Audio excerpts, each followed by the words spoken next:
The US Supreme Court on Friday let the Trump administration revoke the temporary legal status of hundreds of thousands of Venezuelan, Cuban, Haitian, and Nicaraguan migrants living in the United States.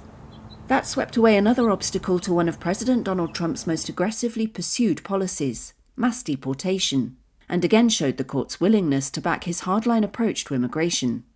Trump's predecessor Joe Biden granted the status, known as immigration parole, to more than 500,000 migrants, giving them temporary legal permission to be in the United States for, quote, urgent humanitarian reasons or significant public benefit, and allowing them to live and work in the country. The Biden administration's aim was to deter illegal immigration at the US-Mexican border. By ending parole, the Supreme Court decision potentially exposes many of its recipients to rapid removal. As with many of the court's orders issued in an emergency fashion, Friday's decision was unsigned and gave no reasoning. 2 of the 9-member court's 3 liberal justices, Ketanji Brown Jackson and Sonia Sotomayor, publicly dissented. On May 19, the court lifted another judge's order preventing the termination of temporary protected status for more than 300,000 Venezuelan migrants. In some other cases, however, the justices have ruled that the administration must treat migrants fairly, as required under the US Constitution's guarantee of due process.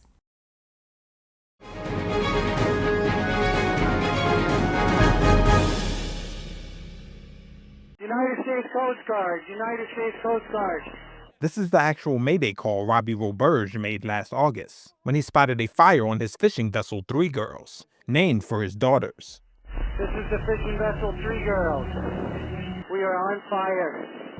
He simultaneously tapped into training he received just months earlier, setting up a life raft and helping his crew into safety suits, leading to a successful rescue with no injuries. They sit there and tell you it happened so fast and it happened so fast. I would have never thought it happened that fast. Roberge learned these skills from Fishing Partnership Support Services, a nonprofit that has trained thousands of East Coast fishermen in safety practices. The organization is now in jeopardy of losing funding from the federal government. John Roberts is its director. Commercial fishermen work incredibly hard and sometimes put safety second because they're trying to make money. They're trying to run a small business. They're trying to feed us. And so these kind of trainings are really important. All right, we got a leak, Earlier this month, Roberge cut a fishing trip short to bring the 6-man crew from his remaining boat to another training in Newburyport, Massachusetts.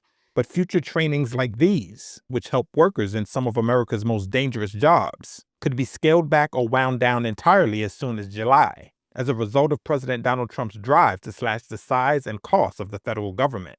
That's according to Reuters' interviews with a dozen health and safety experts and organizations. The nation's 442,000 fishing, farming, and logging workers make up just a fraction of America's workforce, but they have the highest fatal injury rate of any U.S. occupation based on data from the Bureau of Labor Statistics. What we're trying to do is reduce government. We have too many people. The cuts have fallen heavily on the federal government's National Institute for Occupational Safety and Health, an agency within the Department of Health and Human Services that is a key funder of workplace safety training and research. Roberge says these trainings are a necessity. Tell my kids, oh, what happens if you don't come home? I'm coming home. Don't worry about that, So, and that's because of programs like this, Yeah. For sure. The fact that this would go away because of money, is crazy to me.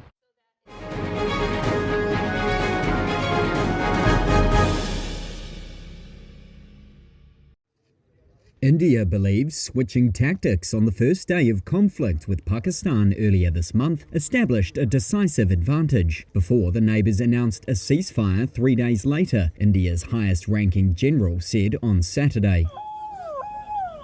The heaviest fighting in decades between nuclear-armed India and Pakistan was sparked by an April 22 attack in Indian Kashmir that killed 26 people, most of them tourists. New Delhi blamed the incident on, quote, terrorists backed by Pakistan, a charge denied by Islamabad.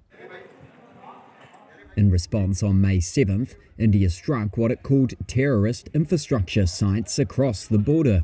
Pakistan has said it downed 6 Indian planes. General Anil Chauhan, India's Chief of Defence Staff, confirmed India suffered initial losses in the air, but refused to give specifics. So we rectified tactics and then went back on 7th, 8th and 10th in large numbers to hit air bases deep inside Pakistan. Penetrated all their air defenses with impunity, carried out precision strikes. The Pakistan military says India did not fly its fighter jets again in the conflict. Despite media reports, bases near Pakistan's nuclear facilities were struck. Chauhan and Pakistan's chairman of the Joint Chiefs of Staff have both said nuclear weapons were never considered. There's a lot of space before that nuclear threshold is crossed. A lot of signaling before that. I think nothing like that happened. Over a period of time, as I said in a couple of other meetings, that there's a lot of space for conventional operations which has been created, and this will be the new norm. He added, while hostilities have ceased, the Indian government would respond precisely and decisively should there be any further terror attacks emanating from Pakistan.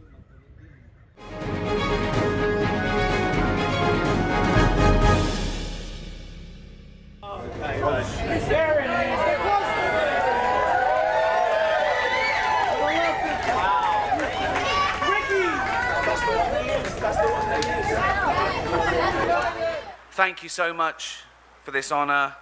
It's a genuine thrill to be part of such an exclusive club.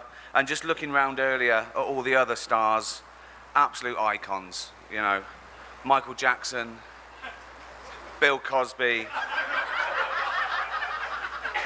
Fatty Arbuckle. Thank you to the Hollywood Chamber of Commerce for this genuinely, it's extraordinary honour. I am humbled and to have my name etched on this legendary Walk of Fame, a place that celebrates the dreamers and doers of the industry. I'd love to claim that it was due to my unrivaled genius, but truth be told, it's a cocktail of luck, persistence, and a little bit of pushing against the tide. Ricky, to the right, to the right! That's it.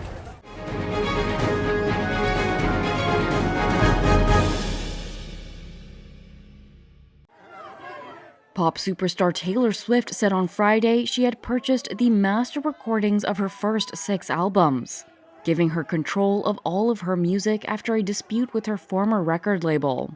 Swift's masters had been sold in 2019, and she said she was not given the opportunity to buy them at the time. The singer re-recorded 4 of the albums with the subtitle Taylor's Version. Swift purchased the original recordings from current owner Shamrock Capital in what she called her, quote, greatest dream come true. No financial terms were disclosed. In a statement on her website, she said, I've been bursting into tears of joy at random intervals ever since I found out this is really happening. I really get to say these words. All of the music I've ever made now belongs to me. The 35-year-old singer recorded her first 6 albums with Big Machine label group, before leaving in 2018 for Universal Music Group. Music executive Scooter Braun bought Big Machine in 2019. Swift publicly accused him of bullying her and refusing to give her a chance to purchase her original recordings. In 2020, Swift said BMG had sold her music to Shamrock. Media reports at the time said the deal was worth more than $300 million. Representatives for Braun did not immediately respond to a request for comment. Swift praised executives at Shamrock, founded by Walt Disney's nephew Roy E. Disney, as being, quote, honest, fair, and respectful.